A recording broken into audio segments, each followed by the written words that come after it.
tudo bem? Por aqui Matos e esse é o Conversa de Fundamento, podcast da Escola de Negócios da PUC do Rio Grande do Sul. Essa trilha nova aí, você já sabe, esse é o terceiro episódio do nosso especial sobre finanças pessoais e assuntos correlatos.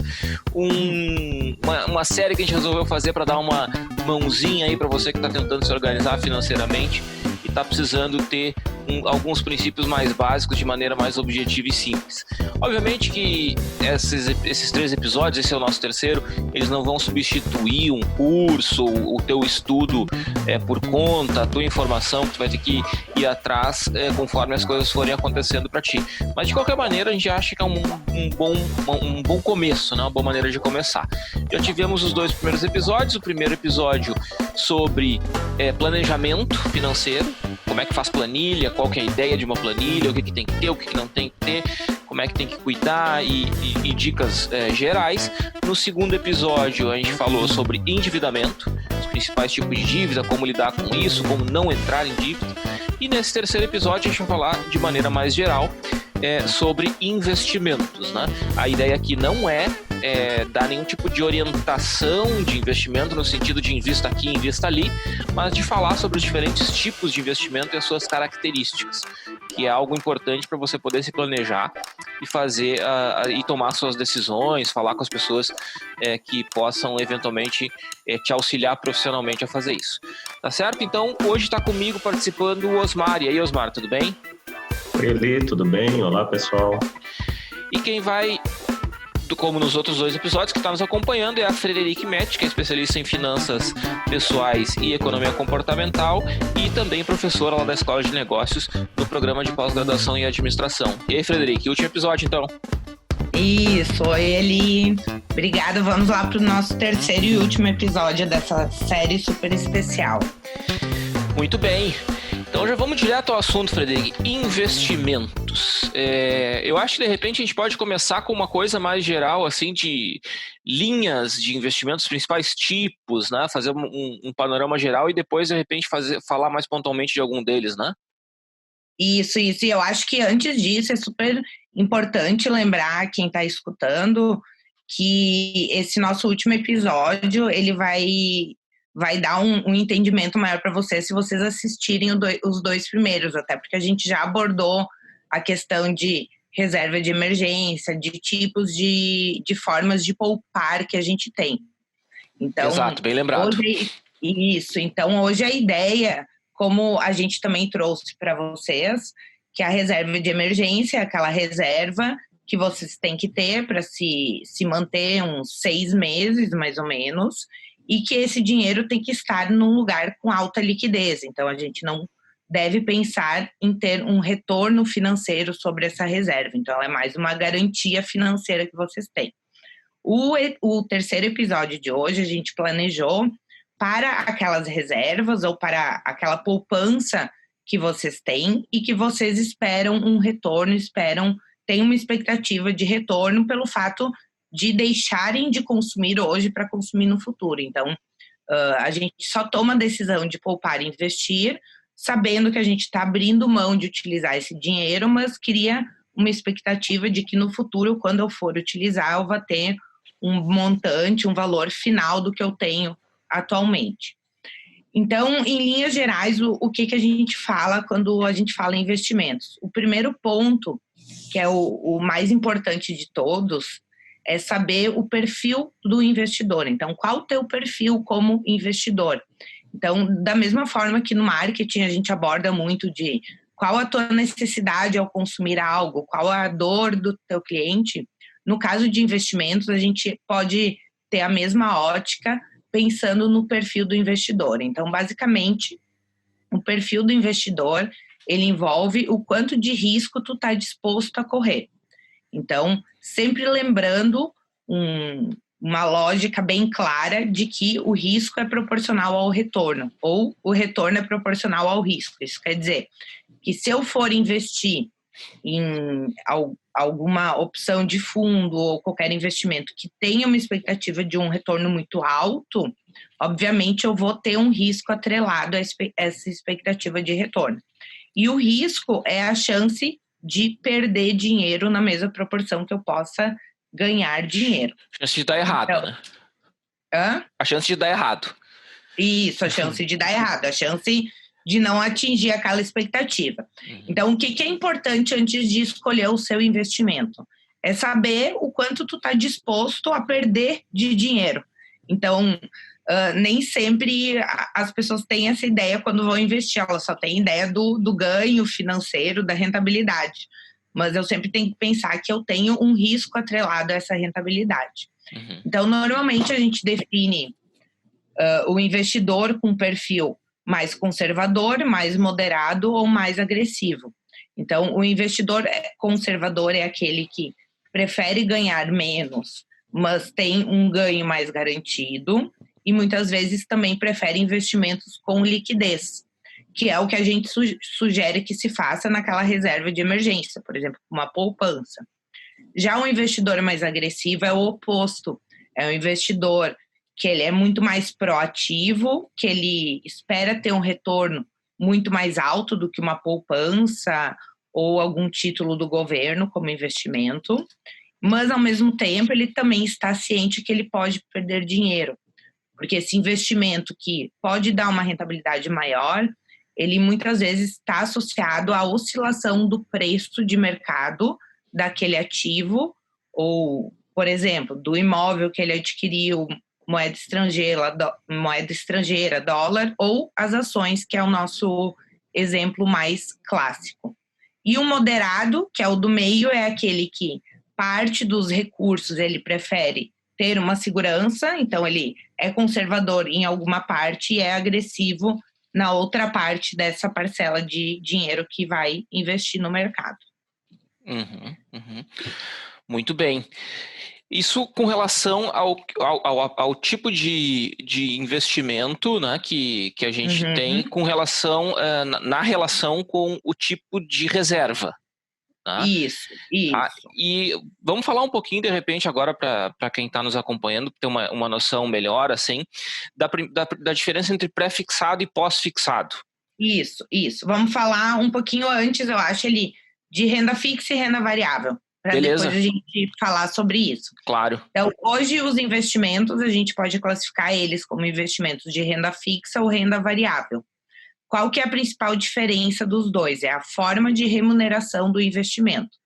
Então, um investimento de renda fixa é um investimento que tem um esquema de remuneração já pré-definido. Então, no momento em que eu coloco o meu recurso naquele investimento, eu já tenho uma ideia de como vai ser a minha remuneração.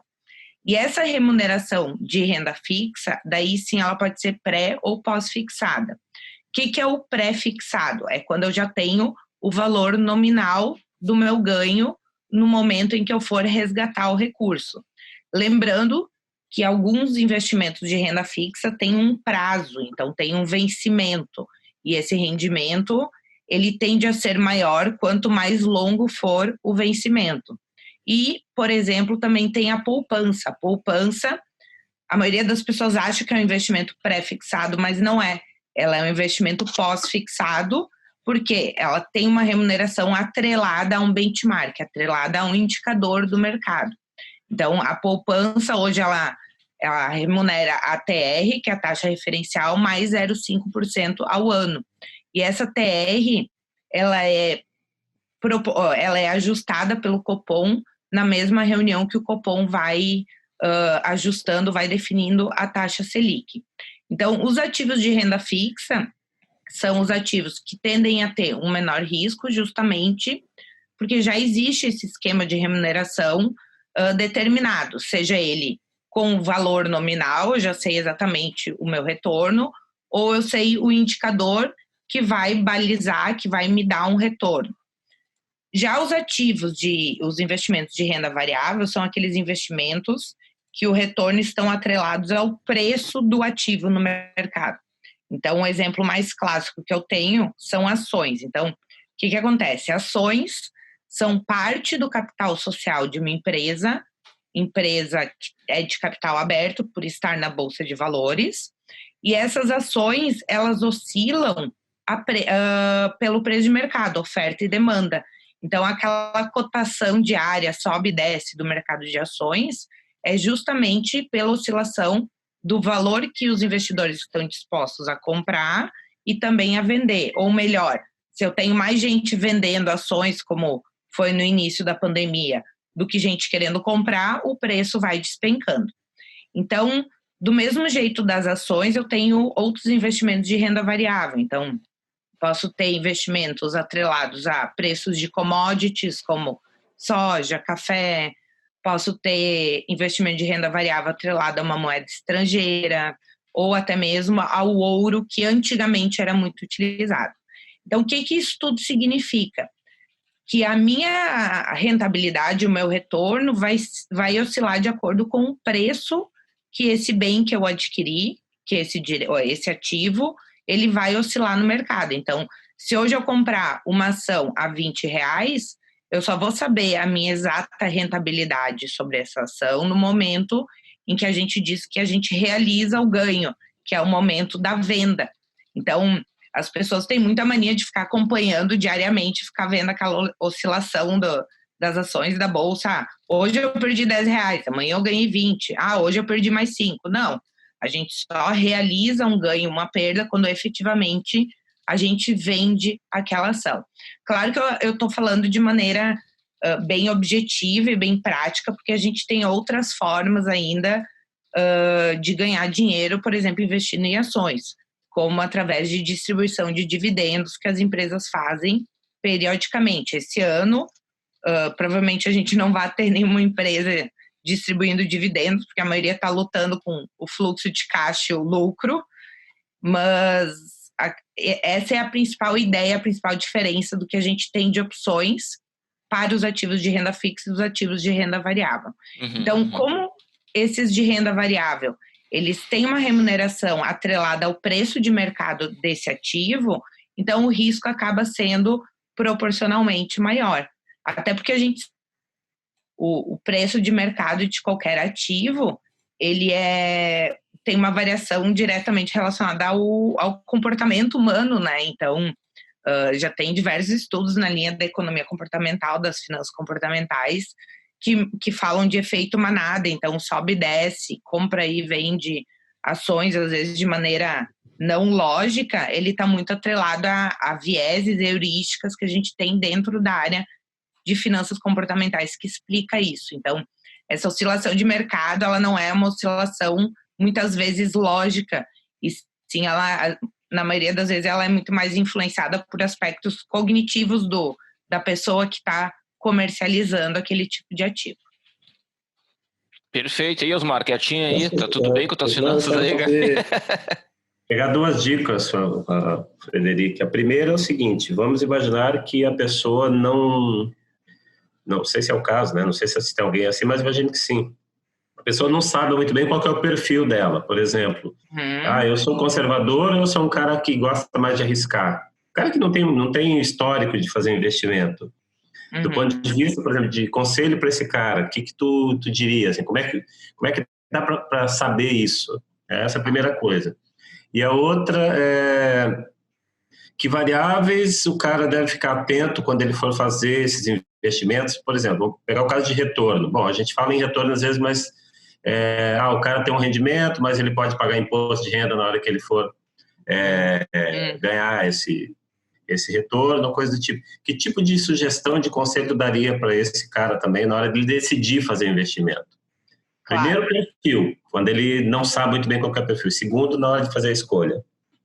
Tá, primeiro em relação ao perfil. O perfil, ele pode ser muitas vezes definido de forma intuitiva. Então eu, Frederic, eu sei que eu tenho um perfil muito mais conservador, porque eu não gosto de arriscar, eu não gosto de perder o dinheiro, e que eu prefiro muitas vezes ter liquidez no meu investimento, ou seja, ter o dinheiro disponível caso eu precise, do que não ter a liquidez.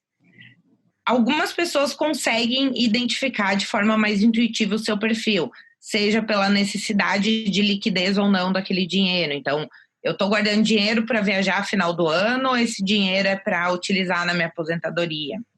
quanto mais longo o prazo da minha necessidade, mais arriscado eu posso ser, porque daí sim eu consigo esperar oscilações de mercado para fazer o que a gente chama de realização do ganho. Mas se eu quero o dinheiro num curto prazo, a gente jamais vai sugerir um investimento em renda variável em função do risco. Para as pessoas que não têm nem ideia, não sabem para onde ir, eu sempre sugiro vários sites de instituições financeiras. Tem um questionário, que são questionários tipo que tinha em revistas femininas antigamente, que tu fazia o teu perfil, então tu vai respondendo umas 10 questões, de acordo com as tuas respostas, tu soma uma numeração e tu cai em um dos 3 perfis. Então, qualquer banco que vocês sejam clientes, eles devem ter esse questionário disponível para vocês fazerem uma delimitação do perfil. Então, a minha dica é sempre essa. A primeira, se tu já tem intuitivamente uma ideia de quando tu precisa desse dinheiro, se tu tá disposto a perder o dinheiro, se tu precisa da liquidez, é uma coisa. Outra coisa, se eu não sei de nada, aí eu sempre sugiro buscar a instituição financeira que vocês trabalham. Não quer dizer que tenha que investir por lá, mas essa definição de perfil, normalmente eles têm uns formulários assim já bem completos para que a pessoa consiga definir isso. Segundo ponto que o Osmar trouxe é a questão de taxas. Então, hoje, com exceção da poupança, que até R$20 mil a gente não tem pagamento de imposto nenhum, todos os outros investimentos, eles são, a gente tem uma tributação sobre o nosso rendimento, que é o imposto de renda. Então, muitas vezes eu comparo a poupança com qualquer outro fundo de investimento e vejo que o fundo de investimento está rendendo 1-2% a mais.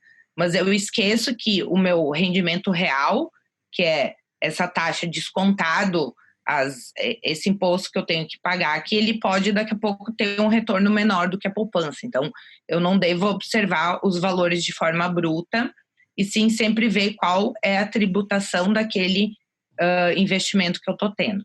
E além disso, tem uma outra taxa que é super importante de observar sempre, se vocês forem investir em fundos de investimento, seja numa corretora ou no banco, que são as taxas de administração que os fundos cobram e também taxas de performance. Então, muitas vezes os fundos cobram entre 2% e 5% ao mês de taxa de administração, que é justamente uma taxa que seria para eles fazerem a gestão daquele recurso, comprar, vender, escolher outro ativo. E a taxa de performance normalmente se pega um benchmark, um CDI ou um CDB, e os bancos dizem, se ultrapassar esse benchmark, eu vou ficar com 20% do que passou, que é o que chama de taxa de performance. Essa taxa de performance ela é muito comum, e ela até é algo bom, porque se a gestora ela vai ganhar um ganho, se eu ganhar também, isso pode acabar incentivando uma gestão mais eficiente. Sim. O que tem que tomar muito cuidado é a taxa de administração, porque às vezes eu tenho um fundo de renda fixa, de investimento de longo prazo, e que as gestoras podem me cobrar 4%. Eu já vi plano de previdência. O que é um plano de previdência? Eu pago lá todo mês para resgatar o meu dinheiro quando eu me aposentar e ter uma previdência complementar ao INSS. E isso é um investimento de longuíssimo prazo. Então, eu, por exemplo, comecei o meu com 25 anos. Então, eu sei que vai ficar no mínimo 40 anos lá o dinheiro com a gestora, e eles também sabem isso de acordo com o meu perfil. Uhum. Então, nesse caso, cobrar uma taxa de 4% é um absurdo, porque eles podem comprar títulos públicos que vencem 10, 20 anos e o dinheiro vai bater a meta atuarial, que chamam, e eles não precisam ter uma gestão ativa da carteira, né? Então, acho que essas 3 taxas são super importantes de atentar, assim, no momento de escolher o melhor investimento. Uhum, uhum. Perfeito, perfeito. Com relação à questão dos fundos, né, e tem um lance assim que a renda fixa, Hoje ela está mais complicada um pouco porque a taxa de juros está baixa, né? Então ela tem rendido menos, né? E a gente tem também a questão da tributação. Poupança, por exemplo, não tem imposto de renda, nem IOF. Alguns fundos têm, CDBs têm, né? Dependendo do prazo e tal. Então, dá para dizer que depende um pouco do volume que tu tem para fazer o investimento, também influencia na escolha do produto? Claro, claro. Por exemplo, se um dia eu conseguir ter uma reserva de R$200 mil para investir, essa reserva de R$200 mil para investir, por exemplo, seria proporcionalmente, a percepção de valor da Frederic sobre esse dinheiro é bem diferente do que o Luciano Huck com R$200 mil para investir. Então, muito essa noção de risco tem a ver com o valor que eu tenho reservado frente ao valor que eu ganho, ou ao meu total de patrimônio. E, além disso, o que acontece? Muitos fundos, o próprio banco incentiva, se tu investir acima de 100, 150 mil, eles diminuem a taxa de administração. Então, eles fazem uma redução dessas taxas de comissionamento da instituição financeira. Então, quanto maior o volume que eu tenho para investir, mais abatimento dessas taxas eu consigo, porque para a instituição financeira também é interessante captar esse recurso, porque ela justamente utiliza esse recurso para operações de crédito. Então, o dinheiro que a gente vai investindo no banco, ele não fica lá parado. Então, justamente, ele faz a economia girar e o banco tem um ganho na taxa de juros que ele cobra para emprestar o dinheiro e, em contrapartida, ele gasta pagando a remuneração para o investidor. Então, quanto maior o volume que eu tiver, maior é a redução de taxas que eu consigo dentro desses tipos de fundos. E quando a gente fala em fundos de investimento, é muito legal também pensar assim, que existem fundos de investimento de renda variável, fundos de investimento de renda fixa, fundos de investimento mistos. Então, o tipo de investimento, fundo de investimento, eu não consigo generalizar ele como ativo de renda fixa ou ativo de renda variável, porque, na verdade, o fundo é uma carteira pulverizada de ativos. Então, ou seja, é uma carteira de investimentos onde a gestora, o banco, ela pega o dinheiro de vários cotistas, vários investidores e monta uma carteira extremamente diversificada.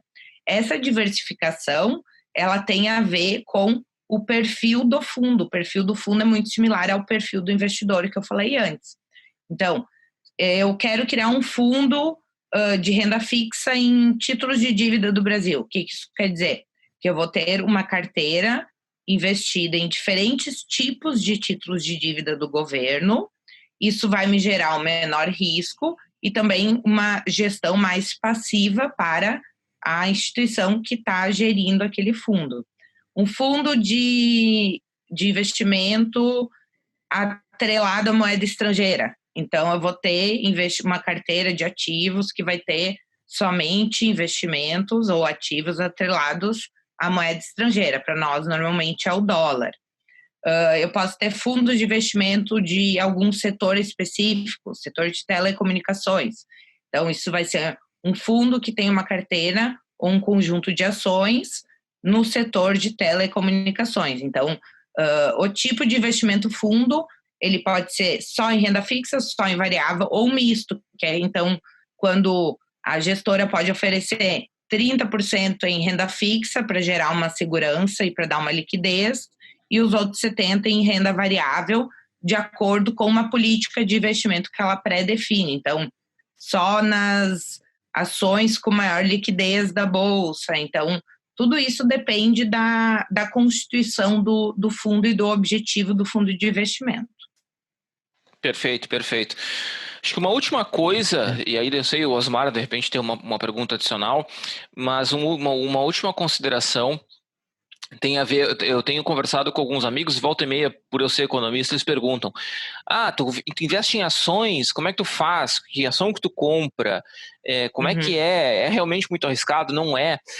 como é que tu orientaria assim, as pessoas que eventualmente queiram se aventurar em algo que tenha mais risco, como é o caso das ações, e que depende muito mais do conhecimento que tu tem do mercado do que, por exemplo, jogar tudo na mão de um fundo que vai fazer a gestão para ti? Claro.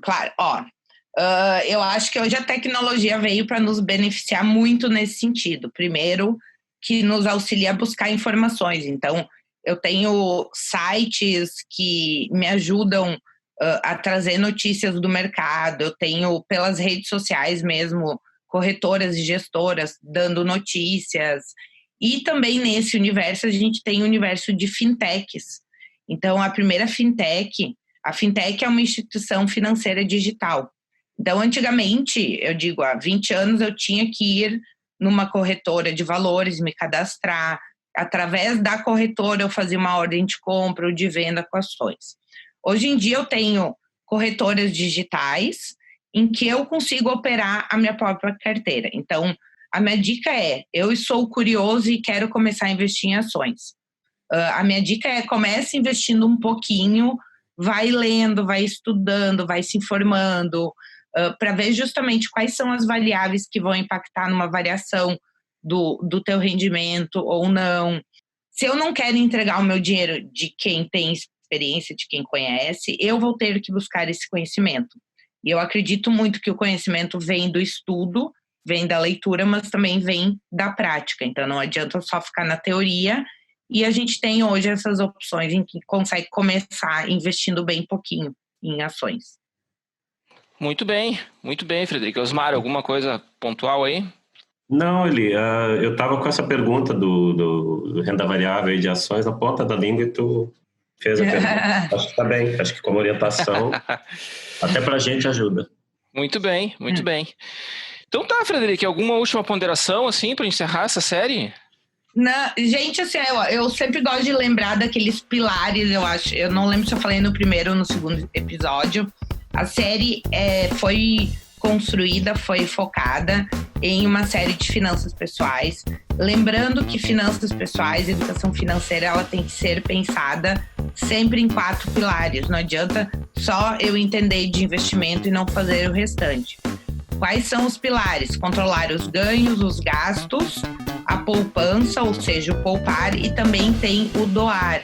Então, eu acho que nesse sentido, dentro desse contexto que a gente tá passando, eu acho que esse doar, que é um pilar que pouco era trabalhado, ele veio naturalmente nas pessoas através de uma atitude mais social, atitudes mais empáticas. Então, eu acho que cada vez mais é bom lembrar disso, que eu tenho como gastar, ganhar, poupar, mas eu também posso separar parte disso para ajudar o próximo, para doar, porque a gente sabe que na psicologia do dinheiro ela pode ajudar muito no nosso bem-estar.